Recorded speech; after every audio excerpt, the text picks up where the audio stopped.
Welcome to Storycraft Portal, where reality quietly unravels what fiction hides that you've seen the film, the epic ship, the romance, the tragedy. But how much of it was real? The movie showed a heroic breakup, the ship rising and snapping dramatically, crowds in chaos, love torn by steel, and a final dive into darkness. But survivors recalled something else, something colder, quieter, and far more terrifying. What if the truth wasn't as beautiful, but even more haunting? What if the way it sank wasn't just inaccurate, but completely different?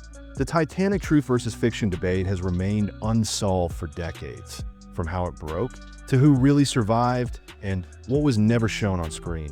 Because the biggest myth isn't just Jack and Rose, that it's what Hollywood didn't want you to see. The movie showed Titanic rising high, splitting in half, and crashing into the ocean. The stern soared into the air as people held on for their lives. It looked terrifying, but also cinematic. But what did survivors actually see that night? They said the ship bent, groaned, and broke quietly, without dramatic lifting, and one saw the ship stand vertically in the water. Modern scans of the wreck tell the real story. The ship's midsection collapsed from below, breaking the keel first. It didn't rise, it folded.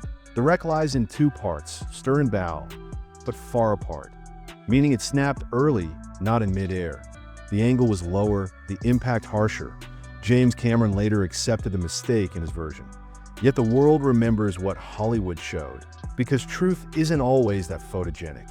Even today, the real story lies 12,500 feet down, quiet, crushed, misunderstood, that a truth lost in waves until now. In the movie, we follow Jack and Rose in a fight for survival. Most scenes show first-class passengers scrambling, but was that how it really happened? Real records reveal a deeper truth. The first class had better access, yes, but many second-class passengers also survived, and over 75% of third-class passengers died without reaching the deck. In reality, crew members blocked lower decks to keep order.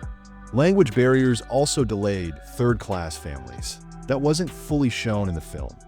Even lifeboat rules favored women and children. But first-class women boarded with ease. Third-class women died in higher numbers. Rose's survival in the movie symbolized hope. But most real stories ended in silence. The cold didn't care for love stories. Some lifeboats left half-filled. Fear and chaos ruled, and people watched loved ones vanish in the dark. This wasn't fiction. This was policy, class, and consequence. The movie shows lifeboats lowered into water, full of people that, in reality, most lifeboats weren't even half full. There were 20 lifeboats for over 2,200 souls. Some officers feared lifeboats would break if overloaded, they sent them with space left, wasting precious time. Women refused to leave husbands behind. Crew training was poor. Drills were skipped entirely. There was chaos, no clear instructions, and people didn't realize how little time they had. The movie romanticizes sacrifice, but real. People begged, cried, and jumped overboard. Many never got a chance. Some lifeboats circled, ignoring cries in the water. Fear of overcrowding made them row away. That silence was louder than screams. These were decisions of life and death, not drama. Real lives, real regrets, real horror. In the film, Titanic splits gracefully and sinks into darkness, but eyewitnesses tell a more brutal end. The break wasn't slow, it was violent. The rear lifted high before breaking mid-deck, passengers and furniture thrown into the air. Some believe the keel stayed intact longer. The movie's sinking last minutes. The real moment was hell. Explosions, flooding, and screams echoed in the dark. And then, silence. Jack's death was poetic.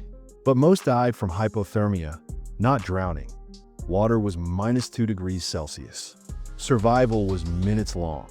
Only one lifeboat came back to look for survivors. They found mostly bodies frozen still. Even those who floated never woke again. This wasn't a love story's indie. It was the collapse of confidence, class, and belief. Hollywood ended the tale with emotion and closure, but truth doesn't always offer peace. The real aftermath was filled with guilt and silence. The Carpathia rescued 705 people. None could speak of what they saw without breaking. Many never spoke at all. Families never recovered remains. Over 1,500 bodies were lost to the sea.